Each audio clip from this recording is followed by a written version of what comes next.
past certain levels, we're never going to reach this. Right. I mean, we're a in type this, 1 civilization. We're going to stay type 0. Well, we're in this warring, polluting, pillaging. We're awesome. Civilization. Humans are awesome. I mean, we're awesome in a lot of ways, you know. But in that way, we're not. Well, yeah, we're children that have immense power that we didn't really. The other thing is you're using the immense power that other people have created, right? I mean, even when you're driving a car and you're stomping on the gas, like, woo, you didn't invent the fucking engine. You didn't invent tires. There's all these things that were involved in the creation of this thing that is really outside of your grasp of understanding, but yet you have the ability to use it. Like a person with a gun, I'm just gonna bang, bang, bang people. You didn't invent a gun, so like you've without the intellect to craft and engineer and manifest these creations, you just have access to them because you have paper or you have Bitcoin or you have whatever the fuck you're using a credit card.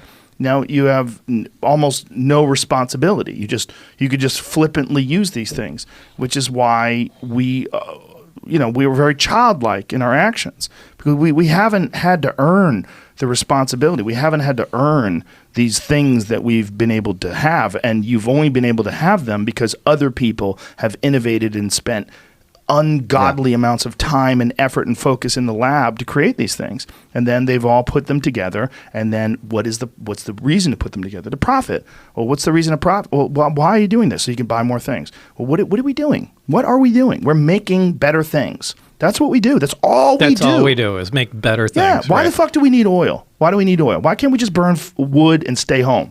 Why can't we grow chickens and food in the backyard? Why can't we do it? Well, we fucking can. We certainly can. People do it. But we decide to make that almost impossible. Our preferred way of living is to stuff everyone into a very small area where no one grows anything other than weed. And this is what LA is. LA is 20 million people with hard surfaces, as many hard surfaces as you can.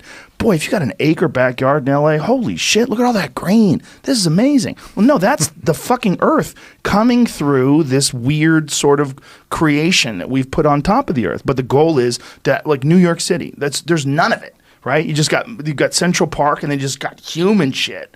Stacked up. No one's growing anything. And then constant work. Everyone's up early. Go, go, go.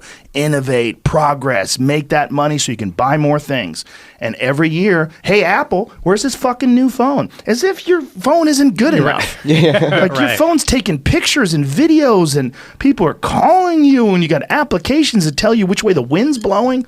It's not good enough. A blink of an eye, it's all gone, though, that, like 10,000 years and the Hoover Dam goes or whatever. Mount Rushmore disintegrates. So it's amazing because we have created that, and everything's trying to spring up through that. We keep it maintenance down, but we're a blink, man. Something hits. But we don't think that way. Well, you think in terms of your own life, right? You think in terms of what you want and what you need right now. We are, in many ways, this combination of this weird, primitive, ape-like thing with the ability to calculate and manipulate our world and our environment that makes us wholly unique. On top of that, with existential angst and fear. So what do you do with that? We fucking water it down with antidepressants. Give these fucking people some shit that keeps them moving. Well, they're worried about the future. They're trying to figure out what reality is. You're on a goddamn convertible spaceship spinning 1,000 miles an hour, hurling through infinity. There's no meaning to this thing. Just keep making shit. Keep making stuff. And then one day they're going to be able to hit that switch, and this life will be born out of innovation and thinking and progress and technology. And more than likely, it's probably going to be what we're seeing that these things are that you're observing. I'm not observing them, but yeah. Well, someone's observing. Are you implying that they're us? I don't think they are us, but I think they are what happens when things keep going. It's not us, just like we're not monkeys, right? I'm not a chimp. Oh, that'd be cool. They're from here, is your idea? No. That this is what happens all over the universe. Yes, right. Yeah, totally. That this is what happened. Look, here's the thing. I went to see Brian Cox's. He has this amazing live show with Robin Ince, where they have these LED screens, these huge screens with high resolution depictions of the cosmos. And one of the most mind blowing things was he has this large-scale image of the universe, and it shows all the individual galaxies of the universe, and it just keeps moving through all these galaxies in 3 dimensions. And it's fucking incredible. But what's stunning is the relative uniformity of it, even at, I mean, you're obviously looking at an incredibly small depiction of something that's immensely large, like a galaxy of hundreds of billions of stars. You're seeing it as this little dot, but this little dot that's flying through space, surrounded by other little darts with very similarly spaced distances homogeneous between all them. through, yeah. So, Mike, if we see uniformity in that form, in terms of like the distance between galaxies, like so many galaxies, it's so similar. They might vary slightly, and that slightly might be hundreds of millions of light years, right? But there's so much uniformity.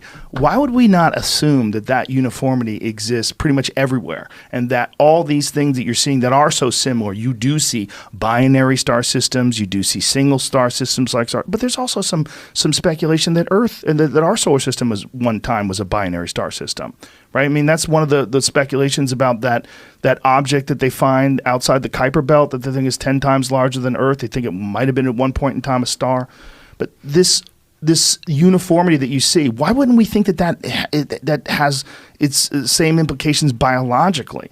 That there's some sort of a biological uniformity, and that this happens given the right sets of circumstances. Yeah, it could be. You should tell them some of the stuff that you read that you don't know is true. I mean, if the stuff was true about the propulsion stuff, I mean, anyway, Well, what have you read? What you saw too. I mean, What are you talking about?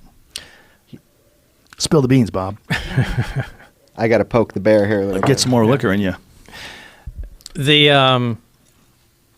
Well, I mean, the only thing I could verify was what I had my hands on.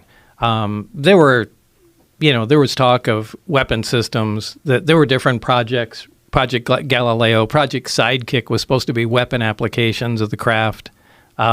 Project Looking Glass had to do with time, any effects of time in the craft. Now, I don't think we're not talking about making a time machine like in science fiction, but we're talking about, small distortions, intentional distortions of time, and how that can be used, as a not as a, well, it was part of a weapon program. How are you informed in this? These, again, were just the small briefings that I read.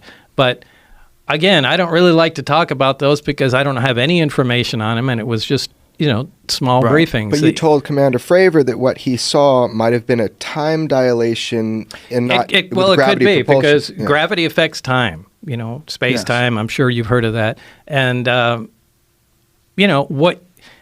what Commander Fravor saw as he was in the F-18 approaching it, he said he described it as a